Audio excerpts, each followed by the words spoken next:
감사합니다. 오늘은 호산나의 함성과 십자가의 침묵이라는 제목으로 하나님 말씀 증거하겠습니다. 이제 사순절의 절정이자 고난 주간이 시작되는 오늘 종료주일입니다. 2000년 전 예루살렘 성은 유월절을 지키기 위해 많은 인파들이 예루살렘에 모였습니다. 그리고 예수님을 맞이하는 열기로 가득 차 있었습니다. 사람들은 종려나무 가지를 흔들고 겉옷을 길에 깔며 외쳤습니다. 호산나 다윗의 자손이여 찬송하리로다 주의 이름으로 오시는 이여. 이 사람들의 환호 속에서 주님은 오시게 됩니다. 근데 여러분도 인기라는 게 얼마나 안개와 같은지 느껴보신 적이 있는지 모르겠습니다. 19세기 영국에서 가장 존경받던 정치가 중에 한 명이었던 이 파머스 경의 일화가 있습니다. 그가 선거에서 압도적인 지지를 받고 수만 명의 환호 속에서 행진할 때입니다. 그때 곁에 있던 참모가 감격하며 말했습니다. 카카, 저 수많은 인파를 보십시오. 온 국민이 각하를 진심으로 사랑하고 있습니다. 그랬더니 이 파머스 경이 군중들을 바라보며 씁쓸하게 웃으면서 대답했다고 합니다. 그게 뭐냐면, 이보게, 저 사람들은 내일 내가 단두대에 올라가 처형을 당하더라도 똑같은 숫자가 모여 구경하며 환호할 사람들이라네 라고 얘기합니다. 인기라는 게 그렇습니다. 군중이라는 게 어느 때는 막 지지해주고 환호해주는 것 같다가도 한순간에 사람들이 돌변하기 시작합니다. 최근에 그런 일들이 굉장히 많이 비일비재합니다. 모 연예인들, 어느 곳에서 우승한 사람들, 그런 사람들이 갑자기 그 사람들의 과거 행적이 드러나니까 한순간에 나락으로 막 추앙하고 인기가 있고 사람들이 섭외 1순위였다가 어느 날 갑자기 한순간에 TV에서 사라지게 돼버리는 것들을 저희들이 정말 많이 봅니다. 인기라는 게 한순간에 돌변하는 거예요. 오히려 인기가 그렇게 많지 않았다면 그 정도의 곤란함, 그 정도의 상황을 당하지 않았을 텐데 인기가 많은 것 때문에 오히려 인기가 많은 것만큼 반대로 안티들도 많은 거예요. 오늘 그 마태복음의 이 순환 기사가 바로 그 비극적인 대조를 보여주는 본문 중에 하나입니다. 종려가지 나무를 흔들며 우리의 왕이 되어 달라고 호산나라고 그렇게 외치던 사람들이 불과 그 종려나무 가지가 마르기도 전에 예수님을 십자가에 못 박으라고 외치는 사람들의 함성으로 돌변하게 됩니다. 사람들은 종려나무 가지를 바닥에 깔았고, 그리고 그들은 다시 날카로운 가시면류관을 엮어 예수님 머리에 씌우게 됩니다. 화려한 호산나의 함성 뒤에 가려진 주님의 고독한 침묵, 그리고 그 침묵 속에 담긴 십자가 사랑을 오늘 이 고난주일을 맞이하면서 저희들이 한번 묵상하려고 합니다. 오늘 이사야 50장 본문에 보면 고난받는 여호와의 종의 모습이 예고되고 있습니다. 고난받는 종의 모습을 말씀해주는 성경 구절에서 첫 번째 특징은 뭐냐면, 고난받는 종이 강력한 힘을 가지거나 화려한 언변을 가지고 있는 것이 아니라 오늘 말씀에 보면 듣는 귀라고 하는 거예요. 같이 한번 40절입니다. 50장 4절 같이 한번 읽어주시죠.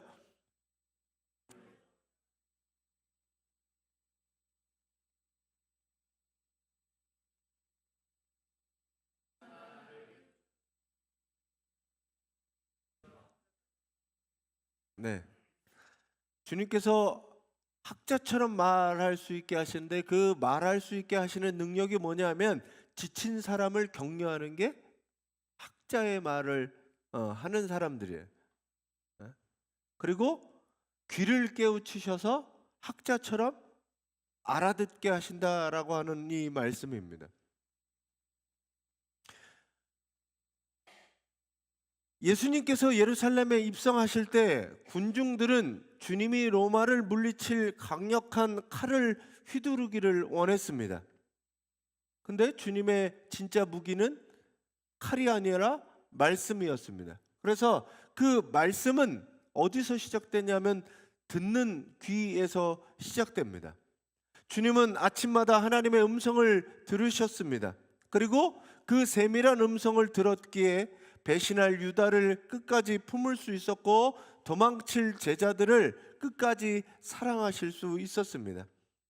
세상은 자기 목소리를 높여 호산나를 외치고 자기의 이익과 맞지 않으면 십자가에 못 박으라고 소리를 칩니다. 근데 주님은 그런 세상의 함성에 인기에 휘둘리지 않으셨습니다. 오직 하나님의 음성에만 귀를 기울이셨습니다. 고난주간을 시작하며 우리도 이 귀를 회복하기를 간절히 소망합니다. 사람들이 나를 칭찬할 때 혹은 나를 비난할 때 그 소리에 일희일비하는 것이 아니라 나를 향한 하나님의 변함없는 계획을 듣는 이 학자의 귀가 있을 때 비로소 고난의 길을 묵묵히 걸어갈 용기를 얻게 됩니다. 내 소리를 낮추고 하나님의 소리를 듣는 이번 한 주간이 되시기를 소망합니다. 그래서 학자처럼, 여기가 학자라고 하는 말이 그런 거잖아요. 어려운 말을 해도 그 학자는 알아듣는 것처럼 하나님의 음성을, 하나님의 말씀을 우리가 듣고 깨달아 아는 바로 여러분들이 되시기 바랍니다. 그래서 이 사순절 기간 우리의 귀를 열어 하나님의 말씀을 듣고 하나님의 말씀을 깨달을 수 있는 여러분들이 되시기 바랍니다. 예수님도 얘기하시잖아요. 귀 있는 자가 들을지어다. 그 가운데 귀 없는 사람은 없었어요. 유대인들 가운데, 바리새파 사람들 가운데 귀가 없는 사람들이 없었어요. 근데 그들을 향해 귀 있는 사람은 들을지어다라고 얘기합니다. 그게 무슨 의미냐면 귀가 있으면 뭐예요? 깨달을 수 없는 게 들을 수 없는 거거든요. 저는 가끔 그 세무회계 하시는 분들하고 얘기를 하면 한국말을 얘기하는데 못 알아들어요. 뭐가 어쨌고, 뭐 세금 용어 자체를 얘기하라 하시는데 전혀 쓰질 않아서 들을 수가 없어요. 한국말인데 알아들을 수가 없어요. 무슨 말인지 모르겠어요. 부가가치세가 뭔지 무슨 하여튼 용어도 엄청 많아요. 근데 그거를 알아들을 수 있는 사람은 그에 대한 지식이 있는 사람이 그걸 알아듣는 거죠. 하나님의 말씀도 사실은 비슷합니다. 하나님께서 우리에게 여전히 이야기하시고 말씀하시고 우리에게 나타나 주시는데 우리가 들을 귀가 없으면 그거를 전혀 알아들을 수 없는 거예요.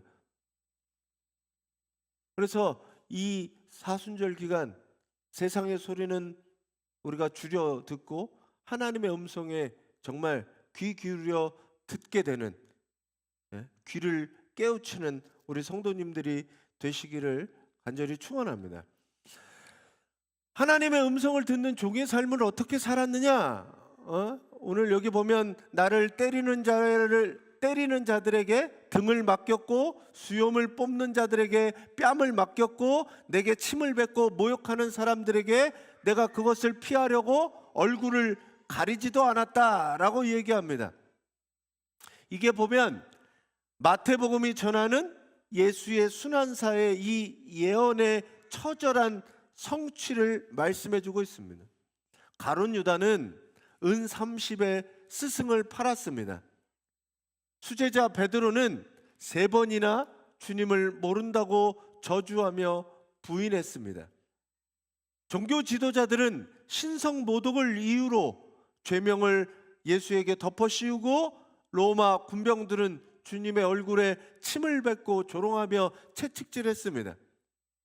주님이 능력이 없어서 그것들을 다 참으신 게 아니라는 거죠. 말씀해 보면 당장이라도 하늘의 천군과 천사를 불러서 그들을 멸할 능력이 없는 줄 아시냐라고 얘기하셨잖아요. 그럴 수 있음에도 불구하고 주님은 오늘 말씀해 보면 침묵하시거늘 이라고 얘기합니다. 26장 63절에 예수께서 침묵하시거늘 라고 얘기해요. 주님이 왜 침묵하셨을까? 왜 변명도 안 하시고 그 수치를 당하셨을까? 이사야서 50장 7절에는 이렇게 말씀하고 있습니다. 같이 한번 읽어주세요.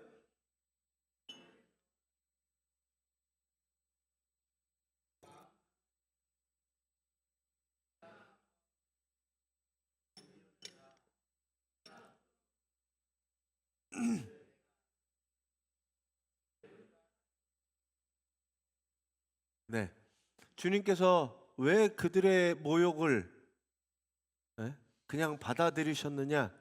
그들의 어려움을 모두 견디셨느냐? 그것은 사람들의 인정보다는 하나님의 인정을 더 주님께서 크게 보셨다는 겁니다. 사람들의 환호 속에 우쭐하지 않고, 그리고 사람들의 저주와 사람들의 비난 속에 요동하지 않으셨다라는 이야기입니다. 우리가 언제 넘어집니까? 여러분들은 언제 넘어지십니까? 누군가 나를 조금만 오해하고 비난해도 억울해하고 잠을 못 자기 마련입니다. 즉시 변명하고 맞서 싸워 이겨야 직성이 풀리는 게 우리입니다. 한 대 맞으면 두 대는 때려야 마음이 편한 거죠. 지금 이스라엘 전쟁들이 그렇잖아요. 한 대 맞으면 한 대에서 안 끝나요. 두 대를 때리고 우리 아군이 3명 죽으면 저기는 한 10명은 죽어야 끝나지 않죠.